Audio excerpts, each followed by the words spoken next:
जय श्री कृष्ण। आज हम अध्याय 17 का श्लोक नंबर 1 से 28 तक पढ़ेंगे और समझने की कोशिश करेंगे। तो शुरू करते हैं। अध्याय 17 श्रद्धा के विभाग। श्लोक नंबर 1। ये शास्त्रे विधिमुत्सृज्य यजन्ते श्रद्धान्विता तेषां निष्ठा तु का कृष्ण सत्यमाहो रजस्तमा। इसमें अर्जुन ने कहा, हे कृष्ण, जो लोग शास्त्र के नियमों का पालन न करके अपनी कल्पना के अनुसार पूजा करते हैं, उनकी स्थिति कौन सी है? वे सतोगुणी हैं या रजोगुणी हैं या तमोगुणी हैं? इसके पहले चतुर्थ अध्याय के 39वें श्लोक में कहा गया है कि किसी विशेष प्रकार की पूजा में निष्ठावान व्यक्ति क्रमशः ज्ञान की अवस्था को प्राप्त होता है और शांति और संपन्नता की सर्वोच्च सिद्धावस्था तक पहुंचता है। 16वें अध्याय में यह निष्कर्ष निकलता है कि जो शास्त्रों के नियमों का पालन नहीं करता वह असुर है और जो निष्ठापूर्वक इन नियमों का पालन करता है वह देव है। अब यदि कोई ऐसा निष्ठावान व्यक्ति हो जो कतिपय नियमों का पालन करता हो जिनका शास्त्रों में उल्लेख न हो, तो उसकी स्थिति क्या होगी? अर्जुन के इस संदेह का स्पष्टीकरण कृष्ण द्वारा होना है।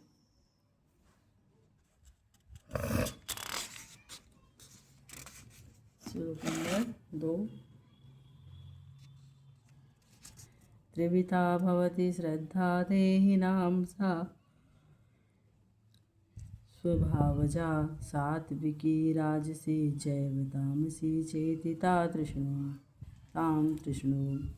इसमें भगवान ने कहा कि देहधारी जीव द्वारा अर्जित गुणों के अनुसार उसकी 3 प्रकार की हो सकती हैं। अर्जित गुणों के अनुसार उसकी श्रद्धा 3 प्रकार की हो सकती है, सतोगुणी, रजोगुणी और तमोगुणी।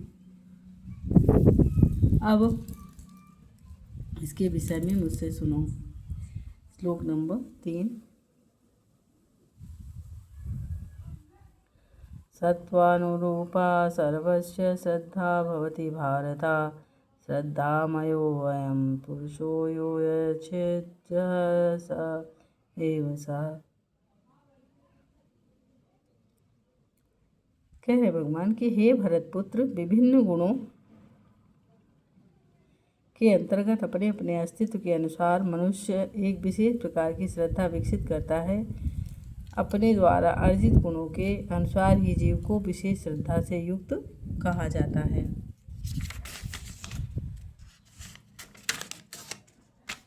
श्लोक नंबर 4। यजन्ते सात्विका देवान्यक्षरांसि राजसा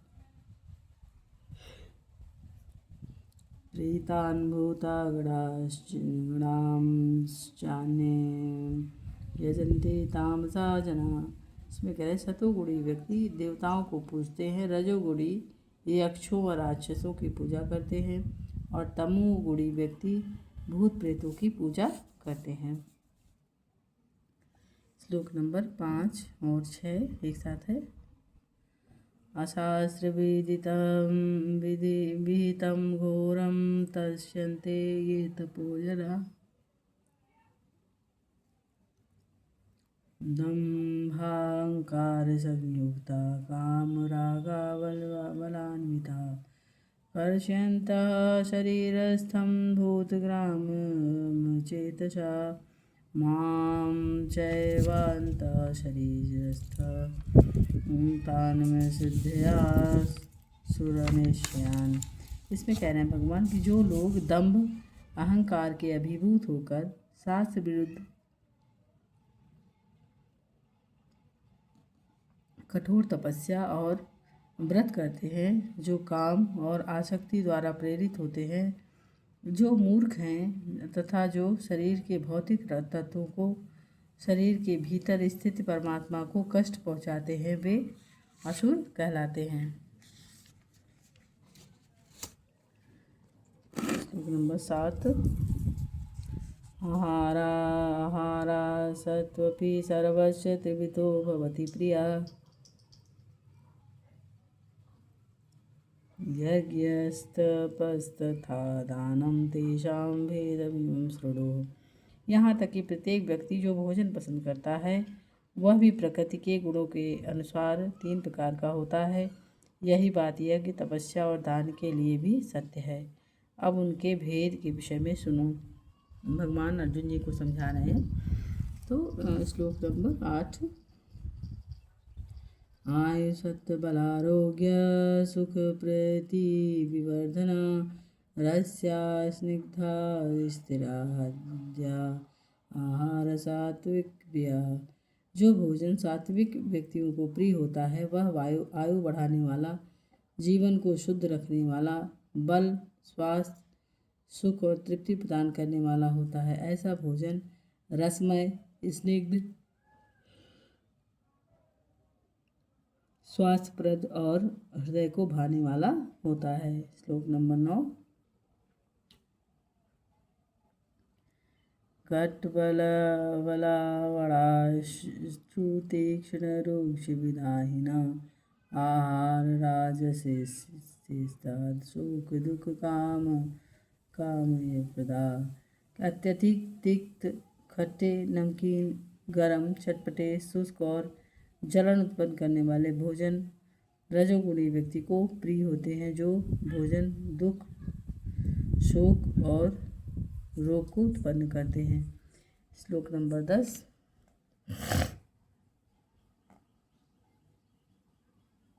यातयां गतरसं पूर्ति परुषितं च यथा उच्छिष्टपपि चामेध्यं भोजनं तामसप्रियम्।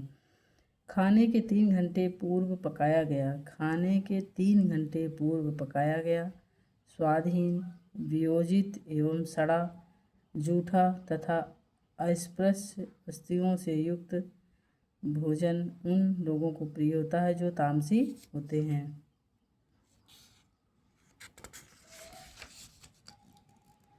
श्लोक नंबर 11। अपलाकांक्षी भयो यज्ञो विदधिस्तो न युज्यते यस्य व्ययमेवेति मनः समाधाय च सात्विका। यज्ञों में वही यज्ञ सात्विक होता है जो शास्त्र के निर्देशानुसार कर्तव्य समझकर उन लोगों के द्वारा किया जाए जो फल की इच्छा नहीं रखते हैं। श्लोक नंबर 12।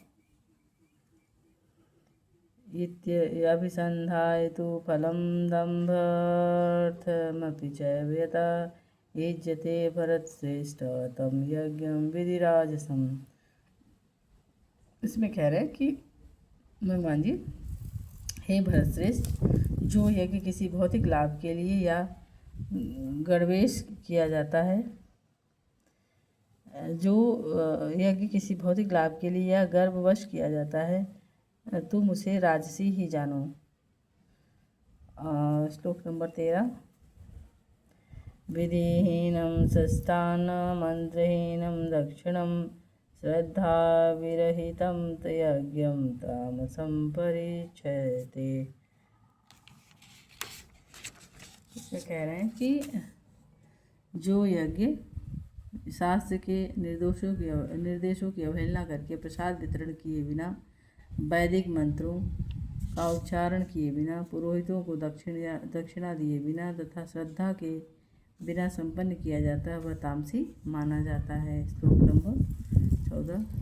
देव द्विज गुरु प्राज्ञ पूजनम शौचमावर्जवम् ब्रह्मचर्यमहिंसा च शारीरम तप उच्यते। इसमें कह रहे हैं भगवान परमेश्वर ब्राह्मणों, गुरु, माता पिता जैसे गुरुजनों की पूजा करना तथा पवित्रता, सरलता, ब्रह्मचर्य और अहिंसा ही शारीरिक तपस्या है।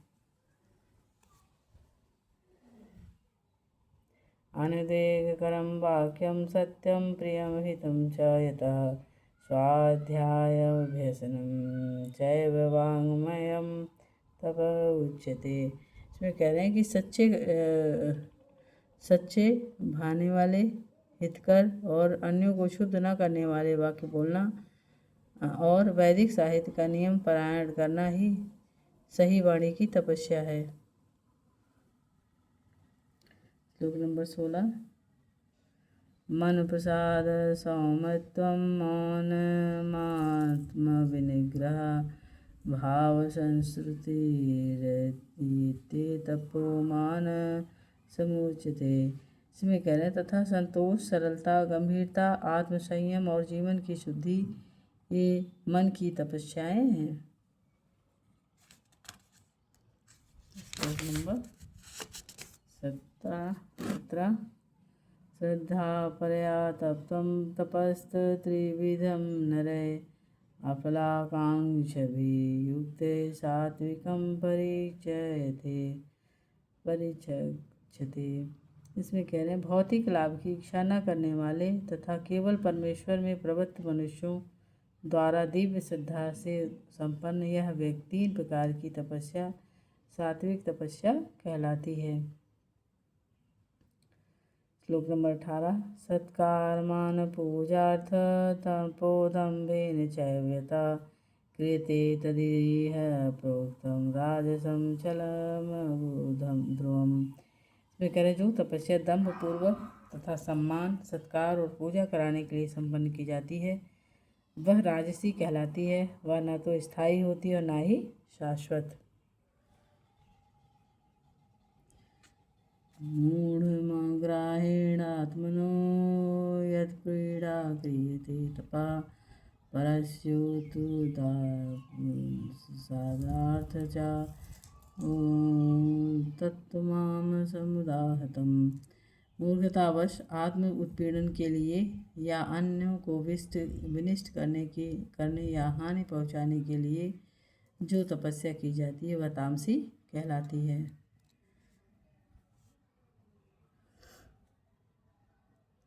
दातव्यमिति यद्दानं दीयते अनुपकारिणे देशे काले च पात्रे तदानं सात्विक स्मृतम्।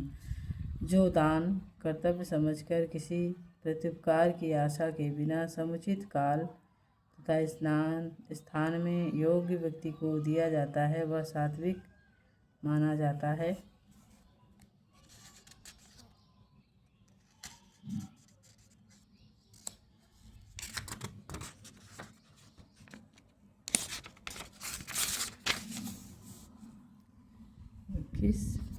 श्लोक नंबर 21। यत् प्रत्युपकारमार्थ फलमुद्दिश्य वा पुनः दीयते च परिक्लिष्टं तद्दानं राजसं स्मृतम्। किंतु जो दान प्रत्युपकार की भावना से या कर्म करने की इच्छा से या अनिच्छा पूर्वक किया जाता है वह रजोगुणी कहलाता है। श्लोक नंबर 22। आदेश काले यद्दानं पात्रेभ्यश्च दीयते असत्कृतं व्यज्ञातं तत्तामसमुदाहतम्।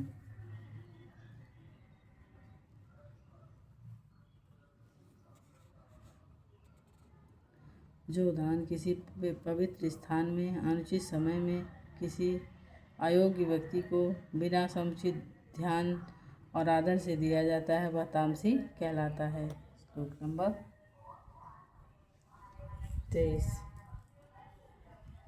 ओम तत्सदिति ब्राह्मण त्रिविधा स्मृतः ब्राह्मणास्तेन वेदाश्च यज्ञाश्च विहिता पुरा।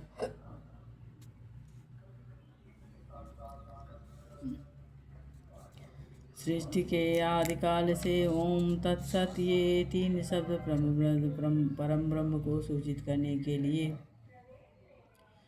प्रयुक्त किए जाते हैं। ये तीनों सांकेतिक अभिव्यक्तियाँ ब्राह्मणों द्वारा वैदिक मंत्रों का उच्चारण करते समय तथा ब्रह्मा को संतुष्ट करने के लिए यज्ञों के समय प्रयुक्त होती हैं। श्लोक नंबर 24।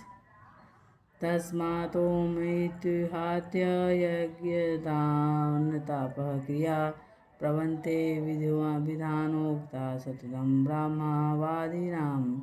इसमें कह रहे हैं अतः योगी जन ब्रह्म प्राप्ति के लिए शास्त्रीय विधि के अनुसार यज्ञ, ज्ञान, दान और तप की समस्त क्रियाओं का शुभारंभ सदैव ओम से करते हैं। 25 श्लोक नंबर 25। तदेन्यभिसन्धाय फलं यज्ञ तपः क्रिया दान क्रियाश्च विधिना क्रियन्ते मोक्षांक्षिभिः। इसमें कह रहे मनुष्य को चाहिए कर्म की इच्छा किए बिना विविध प्रकार के यज्ञ तप दान को तत् समझकर संपन्न करे। ऐसी दिव्य क्रियाओं का उद्देश्य भवबंधन के मुक्त होता है। श्लोक नंबर 26 और 27 एक साथ है। श्रद्धावे साधुभावे च सदीतेत प्रयुज्यते प्रशस्ते कर्मणि शब्द प्रार्थयुज्यते यज्ञे तपसि दाने च स्थिति सदिति चोच्यते कर्म चैव तदीर्थ्यं सदित्येवाभिधीयते। इसमें कह रहे हैं कि परम सत्य भक्तिमय यज्ञ का लक्ष्य है और उसे सत शब्द से अभिहित किया जाता है। हे प्रथापुत्र, ऐसे यज्ञ का संपन्न करता भी सत कहलाता है। जिस प्रकार यज्ञ तप और दान के सारे कर्म भी जो पुरुष को संपन्न करने के लिए, जो परम पुरुष को प्रसन्न करने के लिए संपन्न किए जाते हैं, सत हैं। श्लोक नंबर 28।